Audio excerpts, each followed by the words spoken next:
اپنے بیٹے کو بلایا, کہا یا بنیا. جب وہ دوڑ دھوپ کے قابل ہو چکے تھے اور ان کی اندر اپنے والد کے حکموں کو بجا لانے کی کچھ نہ کچھ صلاحیت بھی اس وقت پیدا ہو چکی تھی. جب 10-12 سال ایک عمر کا تخمینہ ہے, فلما بلغ معہ السعی, یا جب بچہ دوڑ دھوپ کے قابل ہوتا ہے. ہم نے چھوٹے بچوں کو 10-12-13 سال کی عمر کے بچوں کو کہتے ہیں بیٹے یہ چیز لاؤ, وہ پکڑا دیتا ہے. کاپی لاؤ, پکڑا دیتا ہے.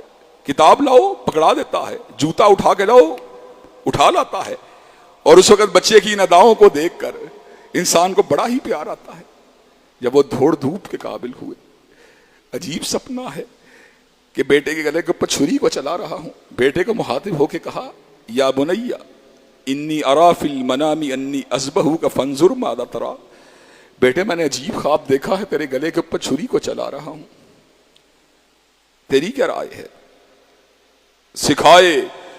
سکھائے کس نے اسماعیل کو آداب فرزندی, سکھائے کس نے اسماعیل کو آداب فرزندی. سیدنا اسماعیل نے کیا عرض کی, یا ابت افعل ما تؤمر ستجدنی انشاءاللہ من الصابرین.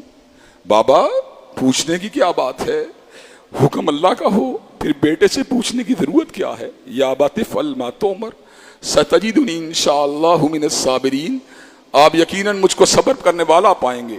حضرات گرامی قدر, ہم مسلمان ہوئے بستروں میں لیٹے ہوئے, ہم مسلمان ہوئے دکانوں پہ بیٹھے ہوئے, ہم مسلمان ہوئے پکنک کو مناتے ہوئے, ہم مسلمان ہوئے پارٹیوں کو کھاتے ہوئے, لیکن یہاں پہ اسلام یعنی کامل تابعداری کی جو ہے اظہار کا عالم کیا ہے. فلما اسلما